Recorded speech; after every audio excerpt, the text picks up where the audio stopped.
And we're gonna really put Cobra Kai Karate Kid crane kicks to the test.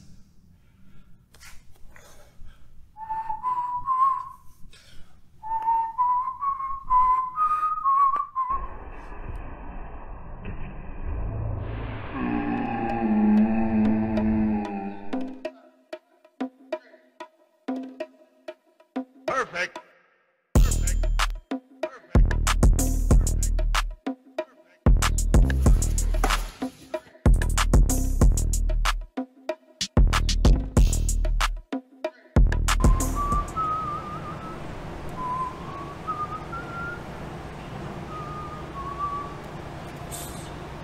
Or something like that.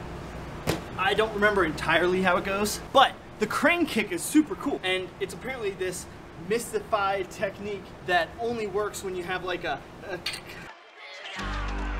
elbow to the leg, you got a bum knee or something. Until like apparently you whisper at somebody's ear before a tournament. Then it can work for real. But I guess that's really not that important. Today what we're gonna do is we're gonna talk about the crane kick and how it's a real technique. But it doesn't look like that. I mean, it does, but not actually. Now, I like to think about the crane kick is a lot like bunkai, right? I can definitely recognize this. It's super easy to recognize. Obviously, it doesn't look like this. Especially right now, because if I go like this, if we're fighting, and you see me go like this, and you hear music play in the background, you know what's coming. I'm gonna take this foot that's on the ground and put it on your face for a legal, maybe not legal, point. So they made this work in the movie. Bang. And they made it look really cool and they popularized it. The theory of it. How do we bring proof to the theory? And yes, it's just a movie, and obviously like movies are movies, right? They're designed to make things that are beyond belief seem real. That's the whole point of movies. So today what we're gonna do is we're gonna take a crane kick and figure out how to actually use it against other strikers. And now, I know what you're gonna say. You've probably already commented this. Lyoto Machida, yeah, he did it. That was the crane kick. Boom, bang. He faked his back leg, he brought it up, and he switched, and he front kicked Randy Couture in the face. It was cool. But is it gonna work on everybody? So what we're gonna do today is first I'm gonna teach you the crane kick, and then we're gonna test this theory on some of my Muay Thai buddies. I don't know how this is gonna go, to be honest. But before we can do any of this, we have to practice on a beach. There's no other way to do it than to practice by a large body of water. So let's go do that first.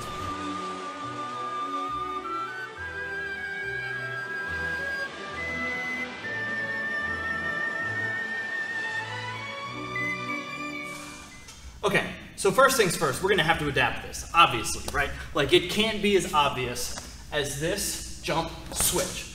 So what do we have to do with our stance? Now personally, I'm a little bit more of a sideways guy. I like to spar with a little more of like a surfer dude stance, okay? I can't do this with this crane kick because my hips have to be square. So what we're gonna do, especially if we're going against other people that are strikers, I have to understand that it has to be quick or it has to be convincing. It either has to be obviously that back leg front kick, has to be obviously a teep for a different variation we'll talk about in a second, or it has to be super fast. Also, obviously, I'm not going to be aiming for the face in any of my crane kicks because I'm not a huge, but we will be aiming to the body. This area will be the main purpose because I like to think of the crane kick or the double jump kick, as we called it in our style, as a push kick. Right? Like it's designed to push. I want you to notice how this bag goes like this. Boom, boom, boom. We're trying to get a push that goes up like this so a body goes, okay? So that's our goal, is to hit with the balls of the foot, fake this back leg, jump up, switch, and hit with the other. Now it can be as small of a fake as this. One of my favorite kicks of all time. I remember watching it live and being like, oh! So variation number one was switching from here to here as like a style and getting them used to this back leg faking.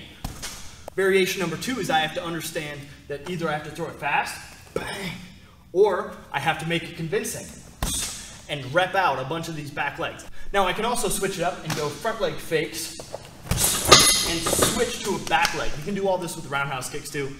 But this second one, here to here, has less momentum because I'm not driving my knee forwards and then moving into it. The third adaptation that we need to have is to understand that Thai fighters are like this as they're coming forwards. They're here, right? And what they do is they check a lot. And because they're checking a lot, I've got to really be conscientious of it. Muay Thai trainers' abdomens are like essentially a trap. Now you can land stuff there, but unless you like really dig in somebody or push them back, you're probably gonna get caught. That's variation number 3.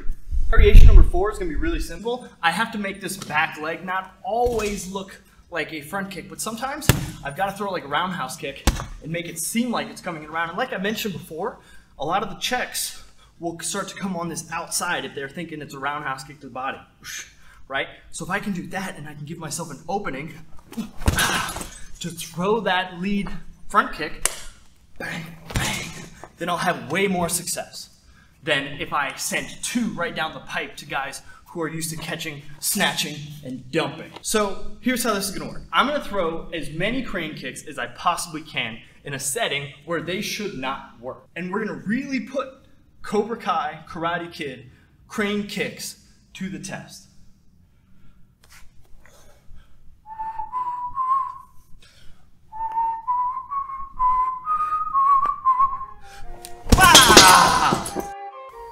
Task number 1, make the reads. The mover,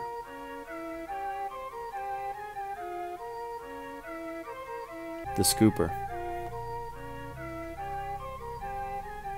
the catcher, the returner. Task number 2, after making the reads, set up the game plan, begin to integrate the pattern. Task number 3, strike.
Hey, it's me, except now I'm doing an outro. So that was the pressure testing of the crane kick. I'm doing the outro the same day as I did the intro, so I don't know how the sparring went.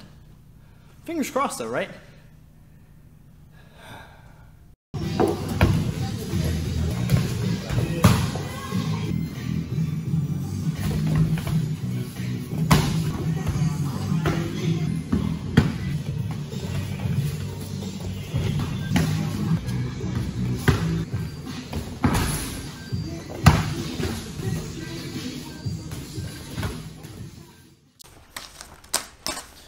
Yep, very interesting stuff here. I have all the details back from the crane kick scientific method thing we did. Also, these aren't real glasses, these are for blue light. I have perfect vision. Yeah, but anyway, so essentially what we came up with was that crane kicks work sometimes against the right people under the right circumstances. First off, I found the pushing front kick where you're driving down this way works better against bodies that are like this, which makes sense because it's an opposite target, right? You've got that perpendicular angle. People who are leaning forwards, it works better with the snap kick that comes forward. Boom, bang, really fast. Like the Randy Couture wrestler. When you want to drive somebody back, that push, it works better to have somebody who's kind of flat. because you're not pushing somebody backwards. It's like this. We know this already. All this makes sense. We also have to make sure that it's not somebody who runs away a lot. It works really well against people who bite on feints or who kind of sit through things and check things, hold it, whatever it may be. It also works well against people who are checking things more so on the outside than the inside. I also found out that if you stub your toe on somebody's knee, it sucks pretty bad. Plus, if the guy had his tongue in the wrong position of the mouth, that can also nullify it. I feel like that goes without saying, but here I am saying it. And the last thing that the crane kick taught us is that Cobra Kai, if any of the producers are out there, I want to be on your TV show. That'd be really cool. And sick.